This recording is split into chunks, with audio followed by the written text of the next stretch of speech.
Okay, so here are the ingredients we're going to use today. We have some pre-cooked buckwheat, which as you can tell, it sort of turns into a big glob. And so we'll fluff that up, and I'll show you that later. We also have some fresh dill, some fresh mint, some lime, some chayote squash, which is this one right here.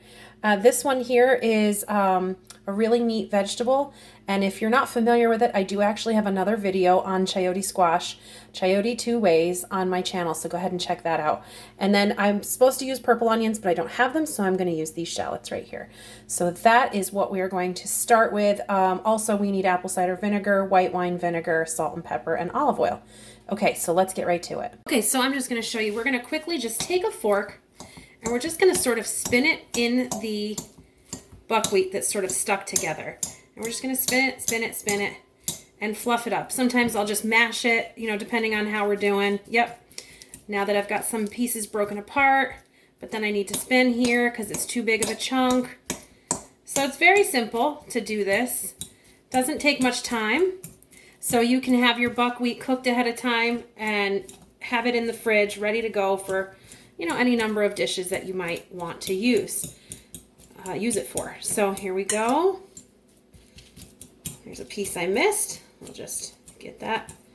And you can see that it's fluffing up really nice. And then once we add the other ingredients, we are going to be able to see this even separate a little bit more and be, you know, like a salad, like a rice salad almost. So I'll keep doing this and we'll come back in just a minute. Okay, we are back, and I have the chopped dill, the chopped mint, and then I diced up the chayote squash. It's just a white flesh inside, and the shallots are here. And now we're going to make the dressing. So I'm going to take these two, they're little, so I'm going to do two. It says just one, but they're very, very little. And I'm just going to roll it because they're a little bit hard. And when you roll it, it kind of releases some of those juices. So I'm going to do that and get that ready to go. Okay, good. So I'm just going to cut this in half. And I love to use a citrus press. So in here I have olive oil and white wine vinegar.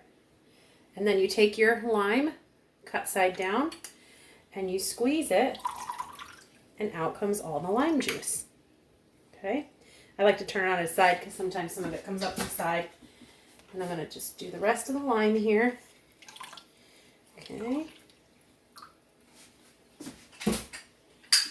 This last one, that'll be good to go. What I love about the citrus press is that it holds back the seeds and it helps you to squeeze out instead of having to use. Now there's a place for a juicer, you know, the kind that you use to spin your fruit on. But this is great when you just want to get as much out. It kind of flips it inside out. That one didn't have a lot of juice, so I'm glad I used both. Okay.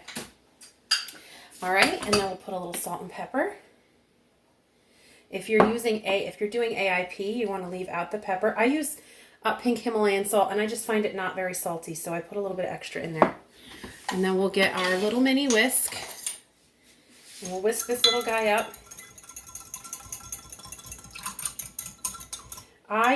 You'll find that I am a Pampered Chef fanatic. So my cutting board, my knife, my whisk, and my citrus press are all Pampered Chef. Okay, and then we'll take this and we'll dump it over the top. I also love Pyrex, by the way. I love their old glass stuff. I prefer glass. I feel like the things that are greasy don't get all stuck in there like they do on plastic. Plus, glass is just so much better for you. And Pyrex is actually made in Corning, New York, which is where most of my family is from, at the Corning Glass Works, the Corning Glass Factory, or whatever it's called. I don't even know. So anyway, you're just mixing this all together. This, like I said, this can be, you can use this and use it as fried rice. Maybe you can't have rice. And this is not a grain. So if you're someone that can't have grains, you can eat this. It's actually a seed, but it acts sort of like a grain. So you can do fried rice with it. You can do any kind of mixture, like a salad like this. Maybe you wanted to do an Italian one where it was sort of like an antipasto kind of flavor with artichokes and roasted red peppers and sun-dried tomatoes, maybe some cucumber and some Italian meats, something like that would be yummy. There's lots of different ways you can use this. So There we go. That's all mixed up. And yeah, this is missing some ingredients, but I think it's going to be fine as is. Okay, my favorite part, it's taste testing time. Let's see.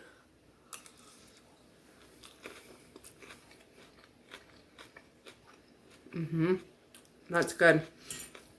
I've made this before with bottled lime juice. It's just not the same. You need the real deal.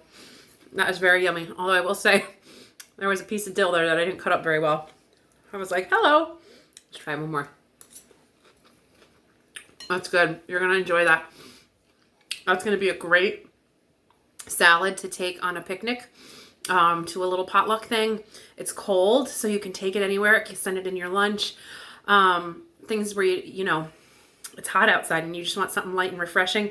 This is going to be a great choice. So anyway, hopefully you enjoyed this recipe. If you are getting value from these videos, I would love it if you could hit the like button for me. And then make sure you subscribe, and then you can also hit the notification bell so you can see when I post a new video. So yeah, that would be awesome. I would love to have you along with the journey, and we will talk soon. See you on the next video.